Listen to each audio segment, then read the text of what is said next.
Donc nous remercions effectivement chaleureusement Sylvie Canafort pour son invitation à venir vous parler de notre ouvrage Enseignement et handicap. Ça va le son? Oui? D'accord. Défis et réponses d'un enseignement adapté, c'est son sous-titre. Il n'apparaît pas en couverture, mais à l'intérieur du livre. Et le sous-titre est, comme souvent en littérature et dans le type d'essai dont il s'agit, aussi important que le titre. Donc l'ouvrage effectivement est en vente aujourd'hui, je le précise quand même. Vous parlez de ce livre, mais surtout vous parlez, d'où la présence des personnes qui sont à mes côtés, que nous allons vous présenter. Il s'agit d'un travail pluridisciplinaire, c'est-à-dire une pluridisciplinarité en acte et pas une pluridisciplinarité, j'allais dire factice ou contractuelle, entre des tutelles et des équipes de recherche. On parle de pluridisciplinarité dans les faits, au quotidien, tous les jours, chaque minute.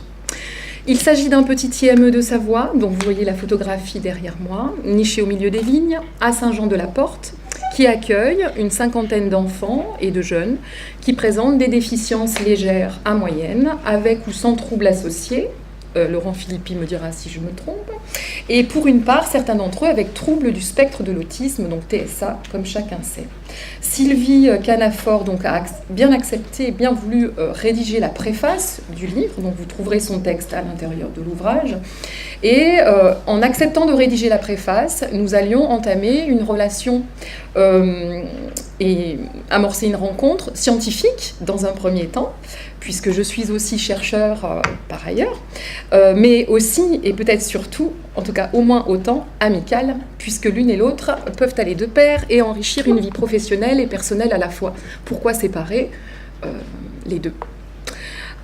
Nous sommes ici aussi pour témoigner d'expérimentation, des grands changements qui poussent, comme vous le savez sans doute, des professionnels de SMS notamment, donc d'établissements et services médico-sociaux, à modifier leurs pratiques, avec le souci constant de ne dénaturer jamais ni les fondements ni les valeurs qui sous-tendent les projets qui les animent dans une logique et une dynamique d'adaptation. Puisque c'est l'autre mot-clé, on parle beaucoup d'inclusion bien sûr, mais la question de l'adaptation est aussi importante à mon avis. Les professionnels donc, qui sont présents aujourd'hui, alors oui, j'ai glissé cette citation parce que c'est un ouvrage que je vous recommande vivement. Alessandro D'Avenia a écrit L'art d'être fragile. C'est un auteur italien qui a vraiment remporté un grand succès en Italie. Je ne sais plus quels sont les pays qui ont traduit ce texte. Comment un poète peut sauver ta vie, et surtout l'art de la fragilité. Je vous laisse lire la citation, elle est assez éloquente, sur la société dans laquelle nous vivons aujourd'hui, qui n'accepte pas la fragilité. D'où la mise à mal du milieu ordinaire dès lors qu'il s'agit d'accueillir des êtres fragiles et vulnérables. Donc les professionnels qui sont à mes côtés. Donc à ma droite tout de suite Anne Bloclet, qui est infirmière cadre, responsable du pôle thérapeutique à l'IME Saint-Réal. À ses côtés, Gladys de Mazure, donc co-auteur du livre, on vous en dira deux mots. Il fallait 2 auteurs pour encadrer le travail parce que les éditeurs ont beaucoup de mal à proposer plusieurs contrats à 10 auteurs par exemple, ça ne se fait pas. 2 auteurs, ça reste possible. Il est vrai qu'on va dire que théoriquement et un peu scientifiquement, Gladys et moi, elle est doctorante en psychologie, donc et psychologue clinicienne, donc on a encadré ce travail, mais le contenu de l'ouvrage comporte des contributions, notamment d'Anne Bloclet qui est à ma droite, mais aussi de Myriam Tardy, que nous allons vous présenter aussi. Donc à la droite de Gladys, psychologue clinicienne et co-auteur du livre, Cécile Codard, qui est éducatrice et animatrice de son atelier au sein de l'IME Saint-Réal, mais depuis cette année, sur une partie de son poste au moins aussi importante, puisqu'elle est la seconde personne du binôme éducateur-enseignant de l'UEE, l'unité d'enseignement externalisé, qui a été le fruit d'une convention passée entre l'IME Saint-Réal et le collège de Montmélian, en Savoie. Donc Cécile Codard, à la droite de Gladys de Mazure, et enfin à la droite de Cécile Codard, Myriam Tardy, enseignante spécialisée. Elle est donc l'autre pendant de ce binôme qui fait fonctionner cette UE dont elles vous parleront abondamment tout à l'heure et qui fonctionne plutôt très bien. Et on est content pour tout le monde. Toutes ces personnes sont des personnes passionnées, impliquées.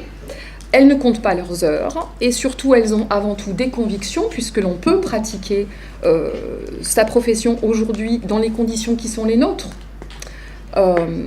avec conviction d'abord. Et il en faut, je pense, aujourd'hui, plus que jamais dans le monde que nous traversons. Donc, la posture politique que vous devinez sous-jacente, et qui ne me dérange pas, moi, personnellement, elle est importante, puisque tout acte est forcément politique. Ce livre est politique. Pas dans le sens où, effectivement, il afficherait une posture idéologique, mais simplement parce que, quand on entend associer théorie et pratique, comme John Dewey le proposait, on est déjà dans la politique. Quand on n'envisage pas ces recherches scientifiques indépendamment d'une pratique quotidienne, aux côtés de ceux qui agissent au quotidien, on est déjà dans une posture politique. Quand on est un professionnel de santé ou un professionnel éducateur ou enseignant, dans les difficultés quotidiennes usantes, fatigantes, lourdes, Sylvie a parlé à l'instant des troubles psychiques, des crises de jeunes autistes, etc., c'est le quotidien de ces professionnels. Et que malgré tout, ils relèvent le défi de l'inclusion. Ces professionnels-là, lorsqu'ils décident de bien vouloir contribuer à la rédaction d'un ouvrage et lorsqu'ils se déplacent jusqu'à Montpellier pour le présenter, sont dans une posture politique citoyenne engagée. Et ça me paraît plus que jamais nécessaire aujourd'hui. Donc, je pense qu'il n'y a pas d'un côté... Ouais, j'ai oublié Laurent Philippine, bien sûr. Oh là là, non. Donc, Laurent Philippine, chef d'établissement de l'IME Saint-Réal, qui est en train de manger du chocolat à ma gauche. Et qui, bien sûr, a beaucoup soutenu ce travail, voilà, comme d'autres avant lui. Mais lui, évidemment, ne recule devant rien, conduit le véhicule, amène une équipe jusqu'ici et mange du chocolat. Mais c'est très important, il vous en parlera aussi, le chef d'établissement, c'est crucial dans une démarche comme la nôtre. Et bien évidemment, sans le soutien d'un chef d'établissement et d'une équipe de direction, rien n'est possible dans ce type de situation. Donc, encore une fois, le parti pris des personnes qui sont là, c'est de se dire, il n'y a pas les intellectuels d'un côté, il n'y a pas les chercheurs d'un côté qui mèneraient des études savantes, il y a des chercheurs, il y a des professionnels de terrain qui font de la recherche, et des chercheurs qui s'impliquent aux côtés des professionnels de terrain, puisque c'est un peu voilà ce qu'on est obligé de dire quand même s'il s'agit de ne surtout jamais les dissocier. Donc le livre, il est le fruit, encore une fois, d'un travail de longue haleine. On a commencé le travail en 2015. 2015, première réunion, mon Dieu, elle veut faire un livre, mais... décidément, c'est pas possible. Et première réunion, 13 personnes et à la fin 9 contributeurs et le livre paraît en 2018. Donc c'est aussi une façon symbolique pour nous en étant là de dire que on peut donner du sens à notre pratique à travers des aboutissements comme celui-là. Antonio d'Avenia parle du ravissement nécessaire pour enchanter le quotidien et bien sûr à travers l'action. Donc sans eux, sans toutes les personnes, donc les contributeurs sont tous nommés ici, Gilles Marcos, éducateur, Sandrine Holdener, prof d'anglais dans le milieu ordinaire, Serge Tanguy, éducateur, Véronique Borel, éducatrice, Coralie Bouvet, éducatrice, aujourd'hui en CMP, Anne Bloclet, on l'a dit, Myriam Tardy, que vous avez vu, Rémi Marchal, chef de service, Gladys de Mazur, Fabrice Chardon, art thérapeute, et moi-même, et évidemment les enfants dont nous parlons dans cet ouvrage et qui sont présents tout au long de cet ouvrage.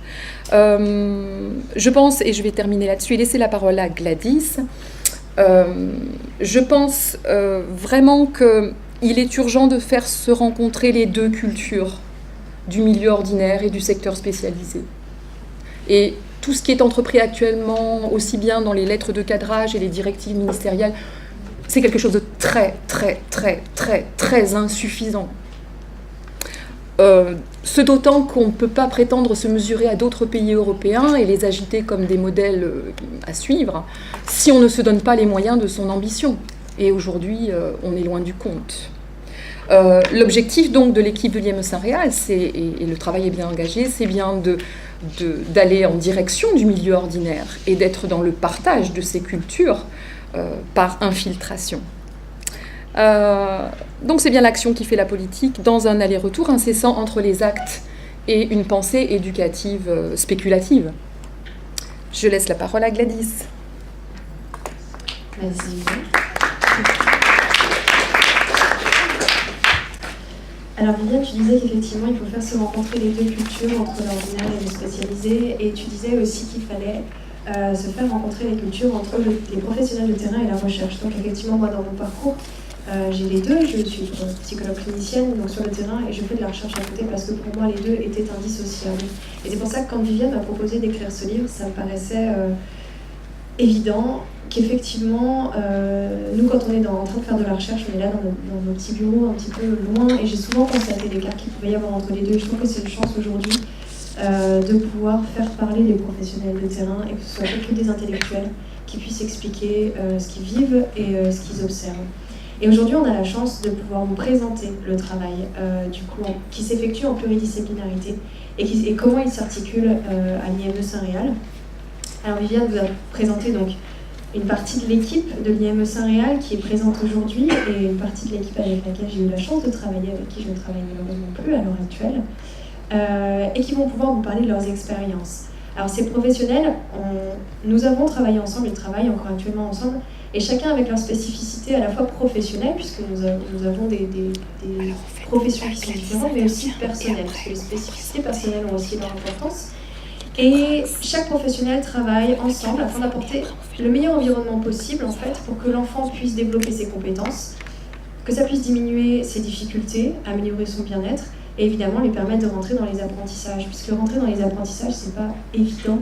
Et ça ne se fait pas en claquant des doigts en lui disant mais concentre-toi, apprends, c'est facile. Donc selon moi, le travail en équipe, en pluridisciplinarité, ça permet vraiment de renforcer et d'appuyer en fait, le développement de l'enfant dans un développement qui soit le plus respectueux possible.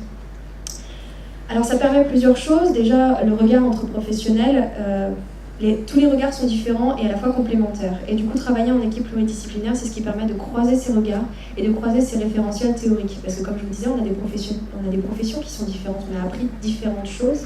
Et du coup, c'est extrêmement riche de pouvoir partager nos référentiels théoriques. D'autant plus que ce qui nous permet déjà de mieux connaître nos professions, c'est-à-dire que si vous connaissez mieux vos collègues, déjà vous comprenez mieux pourquoi est-ce qu'ils travaillent de telle ou telle façon.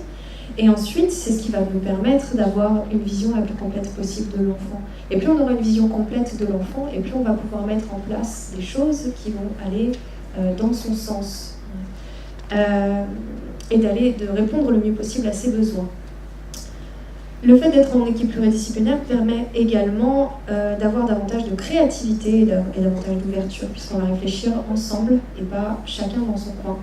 Alors évidemment, j'en reparlerai un tout petit peu plus tard, de toute façon je ne vais pas être très très long, mais le dialogue est évidemment particulièrement important entre les différents professionnels et dans les établissements sociaux et médico-sociaux, et c'est une part essentielle et non négligeable qui fait partie d'une prise en charge adaptée. Moi, en tant que psychologue, en tant que professionnelle, j'essaye de passer énormément de temps, alors évidemment on a beaucoup de réunions, mais énormément de temps aussi informel, dans lesquels je vais échanger avec mes collègues à propos des enfants, à propos de nos pratiques, et parce que sans ça, je pense que nos prises en charge ne seraient pas complètes, et qu'il manquerait quelque chose, parce que c'est par le dialogue et par l'échange que l'on va enrichir nos pratiques, que l'on enrichit nos observations, et que l'on arrive du coup à une pratique qui soit plus riche et qui corresponde aux besoins de l'enfant. Le travail pluridisciplinaire aussi permet de proposer à l'enfant différents endroits, différents lieux, différentes prises en charge qui vont pouvoir s'adapter à lui, à ses besoins. À l'IME, on a la chance d'avoir une équipe éducative, une équipe avec des instituteurs et aussi une équipe thérapeutique. Et du coup, l'enfant va pouvoir, en fonction de ses difficultés, de crises, des moments où il va se sentir moins bien, passer si dans la classe ça va pas, on va peut-être le mettre en atelier. Et puis il va y avoir la prise en charge avec la psychomotricienne ou l'infirmière si jamais vraiment ça va pas. Et il y a cette mobilité en fait qui permet de s'adapter du coup à l'enfant. Donc on ne demande plus à l'enfant de s'adapter au cadre de l'école, mais du coup c'est le cadre qui va permettre de s'adapter à lui. Donc je pense que vous avez compris, je pense que c'est une chance de travailler en équipe pluridisciplinaire, et dans les quelques témoignages de professionnels qui travaillent d'enseignants en milieu ordinaire, j'ai malheureusement pu constater que ce modèle ne semble pas toujours au cœur des pratiques, avec des collègues enseignants qui pouvaient m'expliquer leur profond sentiment de solitude, de ne pas pouvoir échanger justement avec une infirmière, avec des psychologues qui sont parfois très peu présents. Pour vous donner un exemple, la psychologue scolaire est souvent sur plusieurs établissements, a en charge parfois des centaines d'enfants, doit s'occuper des orientations, du handicap, il y a énormément de choses à faire, c'est quasiment impossible d'être présent et de pouvoir justement faire cet échange avec mes collègues et avec les autres professionnels. Et pour moi, ça paraît important de favoriser dans l'enseignement ordinaire ce modèle justement d'une équipe pluridisciplinaire et qui travaille dans l'échange et dans un système qui est adapté à l'enfant. Alors, avant de laisser la place à mes collègues, du coup, et qui vont pouvoir vous parler de leur pratique, je vous remercie en fait, juste d'être présent et de participer aussi à cet échange, parce qu'on fait l'échange entre le terrain, la recherche et vous, du coup aussi, puisque après il y aura un moment d'échange. Juste un petit mot, je tenais à vous dire, oui, en milieu ordinaire, les psychos ont énormément d'enfants en charge. Et là, j'ai Manon qui est en doctorat également, que je dirige en doctorat, qui fait tout un travail de recherche et qui vit ces conditions-là et qui peut aussi témoigner de ses difficultés à avoir des temps d'échange. Voilà, c'était juste pour... Parfait. Donc, comme on l'a dit, nous avons fait en sorte, avec Sylvie Canafort, de prévoir 45 minutes d'échange à la fin de la demi-journée, de façon à vraiment privilégier aussi les questions que vous vous posez et que vous voudriez nous poser. Donc on va tout de suite aborder le premier axe. Il y aura 4 axes abordés dans l'après-midi. Le premier qui apparaît, en quoi les formes pédagogiques de l'enseignement spécialisé peuvent-elles inspirer l'enseignement ordinaire, c'est la posture théorique du livre Enseignement et handicap, c'est de se dire, il ne s'agit pas de transférer le modèle du spécialisé au secteur ordinaire, on n'a évidemment pas une configuration qui l'autorise, mais par contre, le milieu ordinaire devrait vraiment s'inspirer à la fois de la formation des enseignants du spécialisé, mais aussi du fonctionnement en pluridisciplinarité, comme l'a dit Gladys. Et donc, on va commencer par là. Juste pour que vous puissiez vous projeter, le deuxième axe concerne le modèle pluridisciplinaire des IME, est-ce qu'il est transférable au milieu ordinaire ?